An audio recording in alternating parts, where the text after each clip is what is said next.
Beliefs shape our behavior. They shape our decisions. They shape our whole way of life, often unconsciously. And that's why beliefs are perhaps the most subtle of all. Spiritual events, rituals, and practices can greatly alter your whole being, for better or worse. In fact, spiritual practices are specifically designed to have an effect on you. But sometimes we don't always know what that full effect will be. Each of the following spiritual events will alter you on a spiritual level, but in very different ways, such as getting baptized, or going on a spiritual retreat, or having a Kundalini awakening, or chanting, and that can also depend on what you're chanting, participating in a shamanic ceremony, taking hallucinogens, going to church. All of those are different things that people in various cultures and with various ways of thinking seek to engage or connect with or alter themselves on a spiritual level. So Ayurveda can be used to analyze the nature of your spiritual practices. Some spiritual practices increase subtle quality more than others. And here, what I mean by subtle quality, I mean having an opening up or ungrounding effect. Some people need to be a little more open, but I would say that no one needs to be ungrounded, right? And so spiritual practices, some of them are more opening and more ungrounding or more destabilizing than others, just like some food is more cleansing than others. And there are many, many nuances here, by the way. I want to mention that each of these practices can be done in so many different ways that the effects really can change depending upon how it's practiced. So in this series of talks, I will present some spiritual practices that have more of a tendency towards being ungrounded or more of a tendency to open someone up, to say it in the positive. And so you should be aware of how your spiritual practices and beliefs can be aggravating or balancing your tendencies.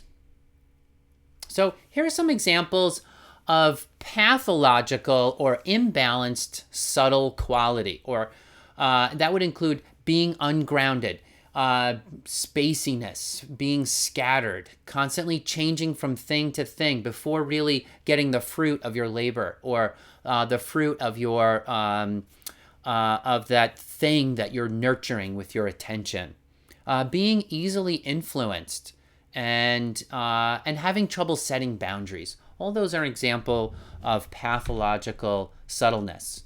So I'll start this section and series with a question.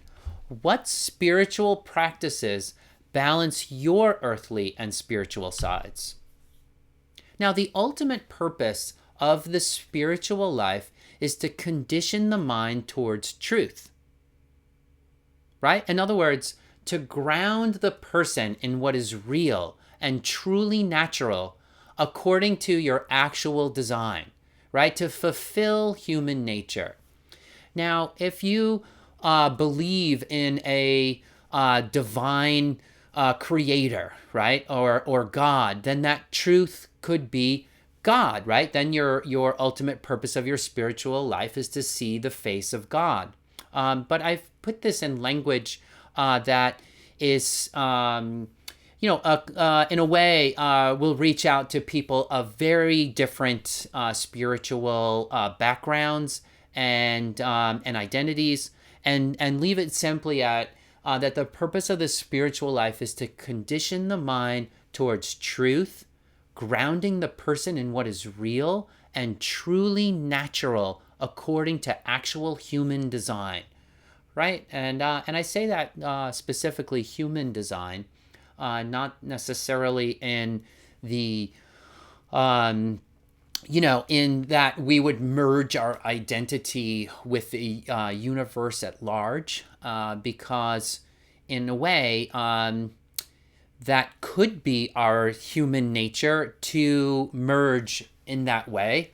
I won't make a claim here that it isn't, but what I am going to say is that that would be our end if we were made that way. So it's enough to say that the purpose of the spiritual life is to ground a person in what is real and truly natural according to actual human design.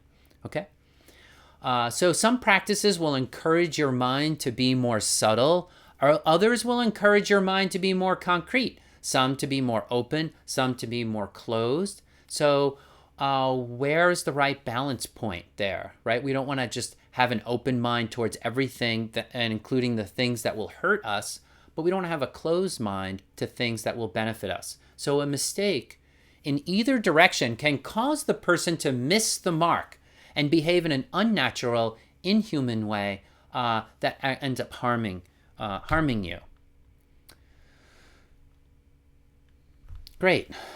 So care is needed to ensure that the spiritual life includes both a mixture of the gross and the subtle, of the grounding and the opening. And in many spiritual systems across the world, theologians have attempted to reconcile our heavenly life with our earthly one, right? With our trying to reconcile the spiritual with the corporal. And you'll see that even Chinese medicine tries to do that. Christianity, I think one could say that Jesus Christ himself is the Christian understanding of reconciliation between heaven and earth. And you'll see that theme repeated through many theologies across cultures. So in the following videos, I'm going to review some spiritual practices that are more opening in nature.